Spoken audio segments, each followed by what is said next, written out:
ఎవరైనా సోషల్ మీడియాలో ముఖ్యంగా యూట్యూబ్లో ఒక 1 మంత్ వరకు ట్రెండ్ అవుతారు. లేదా 1.5 మంత్ ట్రెండ్ అవుతారు. ఇక్కడ అఘోరి అక్టోబర్, నవంబర్‌లో చాలా వరకు నవంబర్‌లో ఆమె బాగా ట్రెండ్ అయింది. నవంబర్ తర్వాత కొద్ది రోజులు సద్దుమణిగింది. ఇక ఏపీకి వెళ్ళి పవన్ కళ్యాణ్‌ని కలుస్తా అని చెప్పి అక్కడ హంగామా చేసింది. కొద్ది రోజులు సైలెంట్‌గా అయిపోయింది. ఇక మధ్యలో మన రీసెంట్‌గా జరిగినటువంటి కుంభమేళాకు సంబంధించి అఘోరి ఈ లేడీ అఘోరి టాపిక్ అంతగా వినపడలేదు. కానీ అఘోరి వెళ్ళిందా వెళ్ళలేదా కుంభమేళాకని. కానీ ఆ తర్వాత మళ్ళీ అఘోరి టాపిక్ తెరపైకి వచ్చింది. అసలు అఘోరి వల్ల ఉపయోగం ఏముంది సమాజానికి? చాలామంది అఘోరాలు ఉన్నారు. వాళ్ళందరూ పూజలు చేస్తూ ఉంటారు. ఎక్కువగా జనాలు ఎక్కువగా ఉన్నటువంటి ఈ సిటీస్లో కానీ లేకపోతే ఏరియాలో ఎక్కడ కనిపించరు. కానీ ఈ అఘోరిని ఎప్పుడు సోషల్ మీడియాలో ముఖ్యంగా యూట్యూబ్, ఫేస్బుక్, ఇన్స్టాగ్రామ్లో ట్రెండ్ అవుతూనే వస్తుంది. అయితే అఘోరి బయటకు వచ్చి చేసిన ఏదైనప్పటికీ కూడా అది ఇటు ఆంధ్రప్రదేశ్కైనా అటు తెలంగాణకైనా 2 ప్రభుత్వాలకి ఆటంకాలే కలుగుతున్నాయి. బయటికి రావడం, జర్నలిస్టులను కొట్టడం, ఎవరిని పడితే వాళ్ళని తిట్టడం, పోలీసులను నెట్టివేయడం, తిట్టడం ఇవన్నీ కూడా జరుగుతున్నాయి. అఘోరి వల్ల ఉపయోగం ఏముంది? అసలు అఘోరి పైన ప్రభుత్వాలు కానీ పోలీసులు ఎందుకు చర్యలు తీసుకోవట్లేదు అనేది పెద్ద క్వశ్చన్ మార్క్గా మారింది. అసలు అఘోరిని వల్ల ఉపయోగం ఏముంది?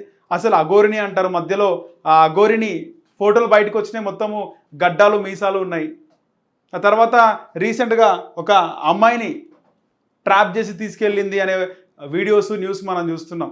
వర్షిణి అనే అమ్మాయి, ఈమె భక్తురాలని, ఆమె కూడా ఈమె ఫాలోవర్ అని ఆమెతో పాటు వెళ్ళిపోవడం జరిగింది. దీనికి సంబంధించిన న్యూస్ చూస్తే చాలామంది ఆ అఘోరిని తీసుకెళ్ళిన వర్షిణి అనే అమ్మాయి తల్లిదండ్రులతో ఇంటర్వ్యూలు చేసినప్పుడు వాళ్ళ గోస అసలుకి తల్లి కానీ తండ్రి కానీ వాళ్ళ తమ్ముడు అన్నయ్య విపరీతంగా వాళ్ళు ఏడుస్తూ అఘోరిని మోసం చేసింది, మందు పెట్టింది, ట్రాప్ చేసి తీసుకెళ్తుందని చెప్తున్నారు. కానీ ఇదే అఘోరినికి ఆ వర్షిణి ఫ్యామిలీ ఒక 5 రోజులు షెల్టర్ ఇచ్చినారంట, ఇంట్లో పెట్టుకున్నారంట. ఆమె పూజలు చేస్తా అంటే నమ్మి, ఆమె చెప్పే జాతకాలకు నమ్మి, ఆమెకు శక్తులు ఉన్నాయని నమ్మి ఇంట్లో పెట్టుకున్నారంట. తీరా సీన్ కట్ చేస్తే 5 రోజులు ఇంట్లో ఉండి వాళ్ళ కూతుర్నే ట్రాప్ చేసి తీసుకెళ్ళింది ఈ అఘోరిని. సరే, అఘోరిని కోసం వార్తలు చూస్తే అఘోరికి కోట్లాది ఆస్తులు, ప్రముఖుల కోసం శ్మశానాల్లో పూజలు, ఓ హీరో ఇంటి పక్కనే 8 కోట్లు విలువైన విల్లా, యూట్యూబ్ ఛానల్లో వెల్లడించిన వర్షిణి తల్లిదండ్రులు. సో వర్షిణి వాళ్ళ ఇంట్లో ఉంది కాబట్టి వర్షిణి వాళ్ళ తల్లిదండ్రులకు మొత్తం కూడా అఘోరిని బండారం కూడా తెలుసు. ఒకవైపు ఈ అఘోరిని ఆమెను ట్రాప్ చేసింది అంటారు. ఒకవేళ ట్రాప్ చేసే అవసరం వస్తే అఘోరిని ట్రాన్స్జెండర్ అంటున్నారు. అసలు అఘోరిని అనొద్దు, పేరు శ్రీనివాస్, ట్రాన్స్జెండర్. అక్కడ అఘోరిని ఆమె చూస్తే కూడా కనుక ట్రాన్స్జెండర్ లాగే ఉంది. ఒక అమ్మాయిగా మారితే ఏ విధంగా ఉంటుందని. కానీ అలా మారిన అఘోరినికి ఇక్కడ అమ్మాయితో ఏం పని ఉంటుంది? మరో విషయం ఏంటంటే, ఇక్కడ ఆ వర్షిణి కానీ అఘోరిని కానీ ఇద్దరు లెస్బియన్ అని రకరకాల రూమర్స్, రకరకాల వార్తలు వస్తున్నాయి. ఇంకా అఘోరినికి సంబంధించి ఎందుకు చట్టపరంగా చర్యలు తీసుకోవట్లేదు, పోలీసులు ఎందుకు కట్టడి చేయట్లేదు? ఈమె వల్ల సమాజానికి నష్టమే ఉంది కానీ లాభం ఎక్కడుందని చెప్పేసి చాలామంది విమర్శకులు మాట్లాడుతున్న వేళ సొంత కారులో సంచరిస్తూ తెలుగు రాష్ట్రాల్లో నిత్యం వార్తల్లో ఉంటున్న అఘోరికి కోట్లలో ఆస్తులు ఉన్నాయంట. అఘోరి ఆస్తులపై కొంతకాలంగా సోషల్ మీడియాలో చర్చ నడుస్తుంది. కొద్ది రోజుల కిందట ఆమె వశమైన వర్షిణి తిరిగి మంగళగిరిలోని తన ఇంటికి చేరుకుంది. ఈ క్రమంలో ఆమె తల్లిదండ్రులు అఘోరి ఆస్తులకు సంబంధించి కొన్ని షాకింగ్ విషయాలు బయటపెట్టారు. ఆమె శ్మశానంలో పెద్ద పెద్ద వాళ్ళ కోసం పూజలు చేస్తుందని వెల్లడించారు. అలా 5 లక్షల నుంచి 10 లక్షల వసూలు చేస్తుందన్నారు.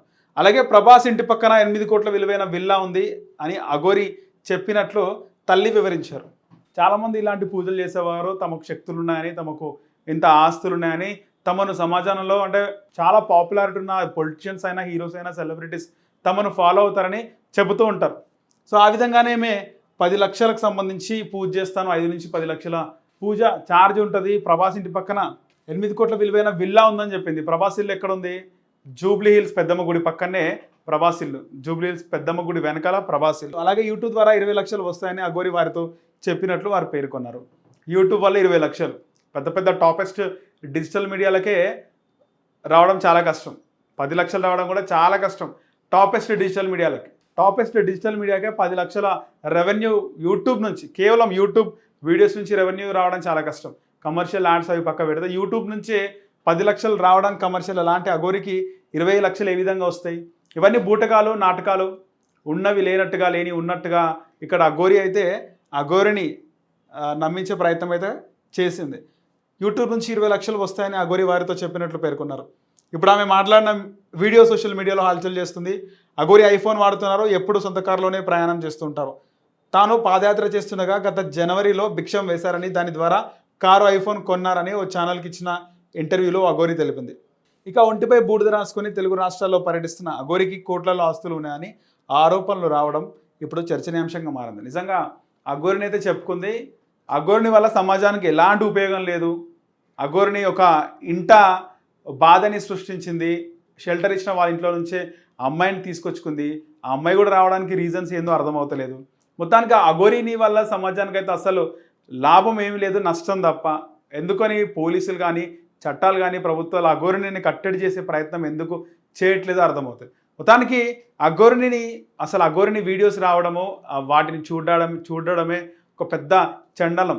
అలాంటి అఘోరిని ఇంకా ఇంటర్వ్యూలు చేయడం, అఘోరిని గురించి చెప్పడం, ఇవన్నీ కూడా జరుగుతున్న వేళ ఎందుకు ఈ అఘోరిని వల్ల ఇప్పటికీ ఒక కుటుంబం నష్టపోయింది, ఒకరి జీవితం కానీ అన్యాయమైందని చెప్పుకోవాలి. ఎందుకంటే చుట్టాల్లో అన్నిట్లో వర్షినికి సంబంధించి వాళ్ళ ఫ్యామిలీ మెంబర్స్ ఎక్కడ కూడా తలెత్తుకొని పరిస్థితి అయితే నెలకొంది. సో ఇంకా ఈ అఘోరిని టాపిక్ ఎండ్ అవుతుందా, ఇలాంటి న్యూసే మళ్ళీ చూడాలి వస్తుందో మరి చూడాలి.